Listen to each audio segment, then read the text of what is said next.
Well, a lot of things, as you can see. Um, we did quite a number of things. And if I just want to start by last Labor Day, when we did the rails at the step going to the Port Antonio Hospital, we did quite a few roads, Love Lane, Richmond Hill, and now we are doing Orange River Lane. We did quite a bit, There are much more to be done, but we are trying our best to do as a local authority what we can do with the limited resources that we have. All right, His Worship, as a mayor, tell us some of the challenges that you're facing just now and you hope that things could be really better. Well, it's a twofold thing, because a lot of people expect that because you are mayor, there are certain things that you can do. And I'll always tell people that as a local authority, we work with the funds that are available to us. In the parish council, we spend approximately $6 million each month doing drains, bushing right across the island and improving some road right across the parish. When we get that $6 million, it is shared among all the councillors. So on an average, some councillor might just get over $250,000 per month, some $500,000 per month. When you look at a division, that is a small amount if you take into consideration the amount of parish council roads that we have. We take care of these roads that people, the farmers use and so on. And you bush them this month, by another 2 months they want to bush again. We take care of the drains. And one of the highlights of the parish council that I would like to point out, a lot of people do not notice this, but years ago, that road facing the church there, Brother Far Church, that you always, every time you have a little rain, the whole of that place always flooded out. That's where the Port Antonio Shiloh Apostolic Church is. Yes, and they always have to be using that church as a shelter, right? We get that behind us because of our constant cleaning of those drains, right? So we don't have to worry about any flooding there for the moment, unless we have heavy rains. As you notice in the town, we have a lot of discomfort, but it's for a good reason. The town, for some time, at least 2 times per week, there is no water. And this project here, that is run by Vinci Construction, is to remedy that.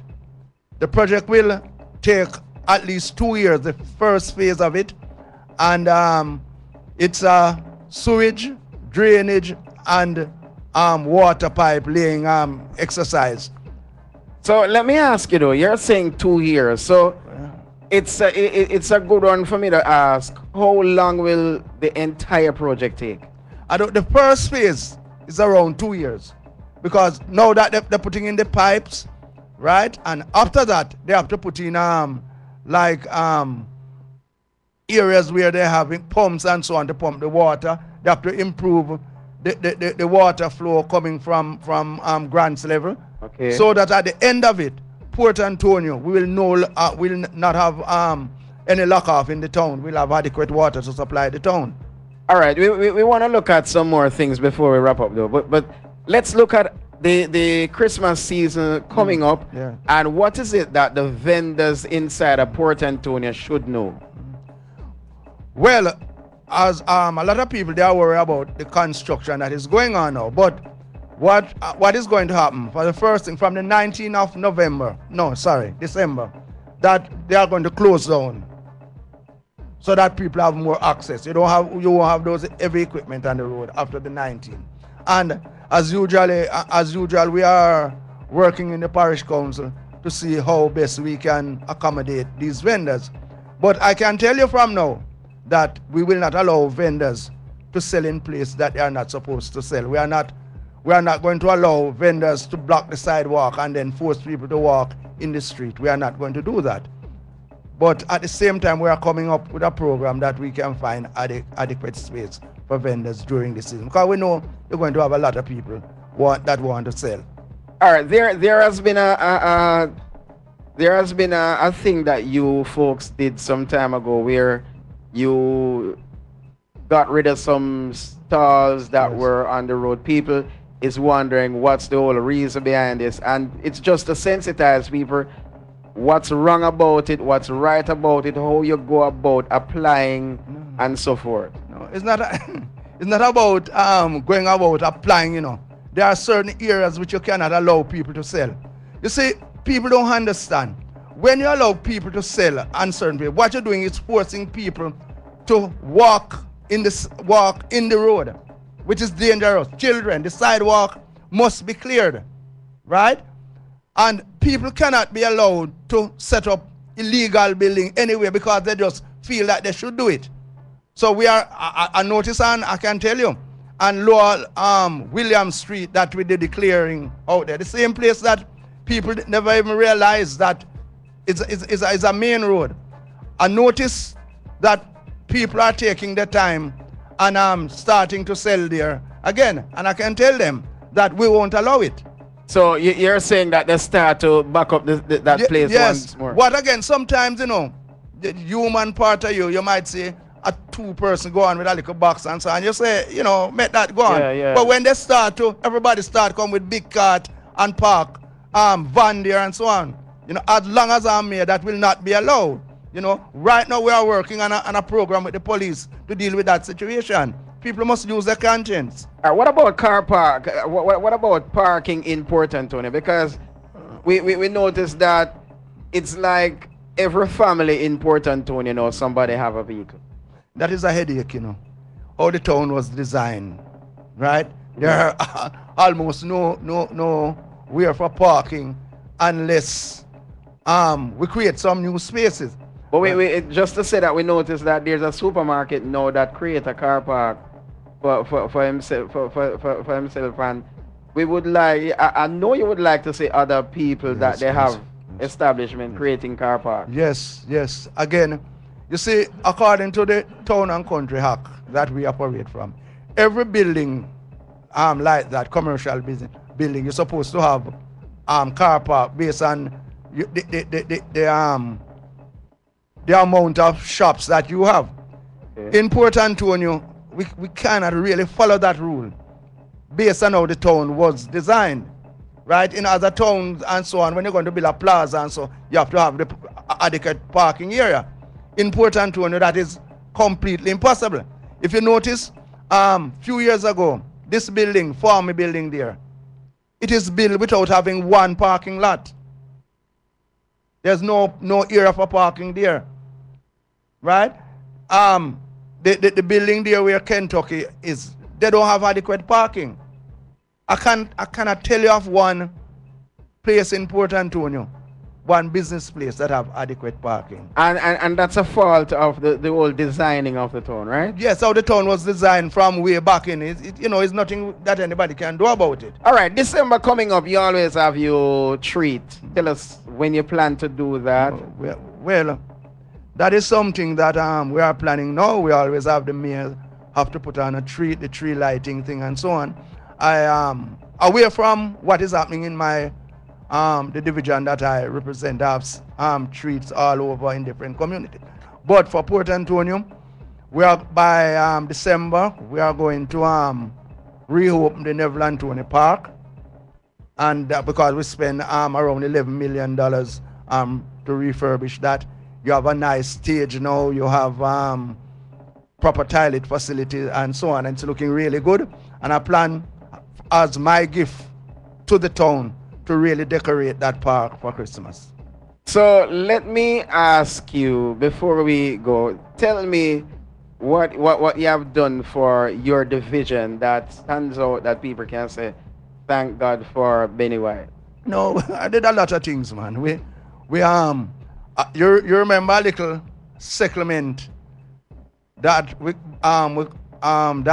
area that we call Donkey Man Corner. You know that area, Yeah, just as you're coming down there, and you know that there's a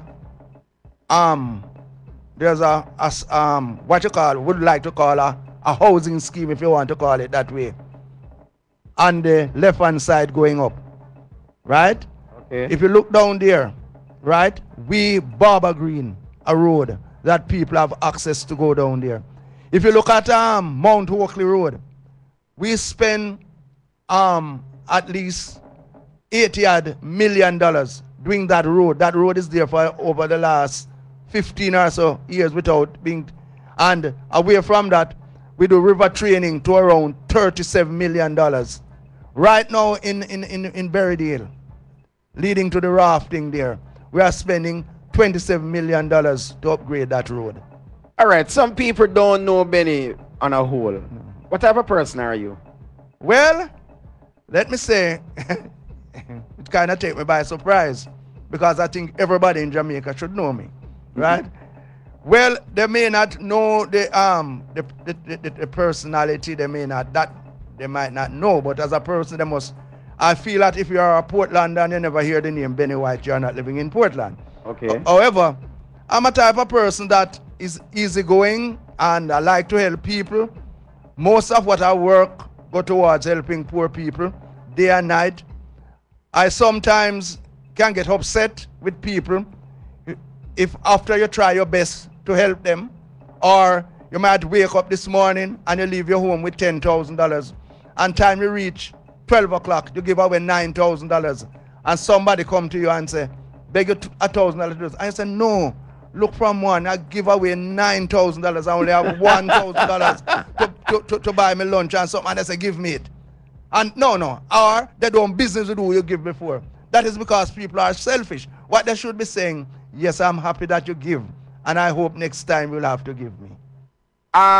You're a family man, a father. Yes, father of my own children. My children, they are big people. Hold on, Benny. Oh, yeah, shoot down my shows about my own children. Yes, and away from how much kids you're a father of? 5.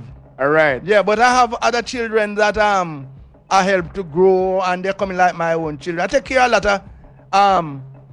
of students around Port Antonio. They come to me for lunch money to help pay exam fees, for all these type of things. So, all right, tell us about the whole entertainment part of you. What type of music Benny like? What kind of music? Yeah. I like jazz, I like country and western, I like classic music. I don't necessarily like all kind of dancehall music, because it sends a certain signal that not that the music in itself is bad, but it can influence the young people in one way. Because remember, at one time, I think it was you, we did a television show when you have the Vice Cartel and the Gaza and thing, and that alone nearly mashed up the whole school and so on. Okay. All right. If you get a chance to go in the kitchen and prepare a meal for yourself, what would be your favorite? My favorite. That is the thing that people should know about me, because up to last night I went over to the marina, and I was buying some ice cream with some topping on it, and the lady asked me what flavor, and asked me what type of topping, and I said, you're embarrassing me. I don't care. Just serve me. I go a regular shop at Zella's restaurant. You know Zella's restaurant? Yeah. I'm talking the restaurant, right? And when I go there, people, your clarification, the restaurant. Right. Right. When I go there, the guy asked, I said, sell me a chicken. They asked me what part of the chicken. To me, that is, to me personally, that's a problem, because I just want chicken. Just give me chicken. But you look like you're dodging the kitchen, you know. If you're going there, what would Benny cook? No, I want you. No, listen to me. What you going to cook? No, listen to me. The restaurant part of it, if I go to a restaurant, I go there only when I'm hungry. Okay. And when I go there, it's because I'm dying for hungry. Okay. So I said, sell me something to eat. And you can give me anything you want. And I will do it. Just because want I a meal. Just want a meal because I'm hungry. If I go into the kitchen to cook, as a countryman, maybe my mother always like red pea soup and breadfruit, hockey and saltfish and breadfruit. You know, like that. A countryman, you know. A countryman from Rio Grande Valley. You Yeah. still can catch Janga? Yes, everything like that. I can do that. I never lose my roots, you know. What about farming? Farming, you know, just before Sunday, for a long time I planted 2 roots of planting, and Sunday came and blew down one. Almost cry, you know. But now one of them shoot beer. You're the man. Yeah, and then I'm worried about that I might lose it to Prida Larceny. It would be so disappointed to see, you know, because I plant it and just would like to, you know, have the opportunity to see it fit and use it for myself. Are you a person that loves church? Because Yes. we like to know that part of it. Yes, yes. It's not just the whole me and the politics. No, and that, but you're a no. person that loves church? I'm a formal type of person. Okay. I'm a formal type of person. You wouldn't find a person like me in no part of my life wearing like t-shirt and jeans and those type of things. Formal because I'm always in the classroom, so I always wear a tie. You miss your classroom? Yes, very much. And then, if you know, my business is a formal garment, clothes. I sell formal clothes, right? And if you notice me, I always wear a suit or a jacket to work. And if you notice me in the council, maybe I am the only mayor who, at every council meeting, is fully dressed in the official. You're the man. Yes. I know. I can remember that you were a teacher at one time. Port Antonio in- High yeah. School. What is it that you miss from your school? Yes. You know what I miss? Is that I don't have the authority to correct students when they are indisciplined. You know, after I retire, and as the children with the shirt out the pants and behaving out of order by the bus stop, you tend to go and say, put your shirt in your pants and so on. Now they can tell you that they don't have to listen to you, because when I was a teacher, all I have to do is look on their faces, and then when I go to school, I take them to the principal or I deal with them myself. Okay. No, I can still do the same thing now, but it's harder because I could, I would have to, if I see some student behaving or misbehaving, I could just mark the face, then I could go down to the school, and then I would point out to the guidance counselor or to the principal that this student were behaving some way and so on. But it's kind of a little harder, so I kind of miss that, you know, because without having control over the young people, right, and telling them that not to do this, not to do that, this is not the right way to do things, we are not going to reach anywhere. All right. This part of the show is known as positive. What makes His Worship Benny White, the mayor, of course, positive? Positive in the way that everything that I do in the council is to uplift the people of Portland. Every step that I make, people say that I walk and talk to myself, so I might be mad. But whatever, people don't understand. If you have a lot of things on your mind, you always, if you don't even mutter it, but it's in your mind, what you're going to do to clean this drain, what you're going to do to make this place better, how this street looks so dirty and so on. The normal person do not think of that. You know, may think of going to the bar to buy a rum or something like that. And that's the thing that I try to change in politics. I try to keep away from buying people beer and rum. I rather to invest my money in giving a child a lunch money or buying a book or so on. You see, here's some time ago, they criticized Jamaican men. I believe some African leader did it, and we said no, he shouldn't do that. I believe he should not do it. But when you look on it, tell me how far he is from the truth.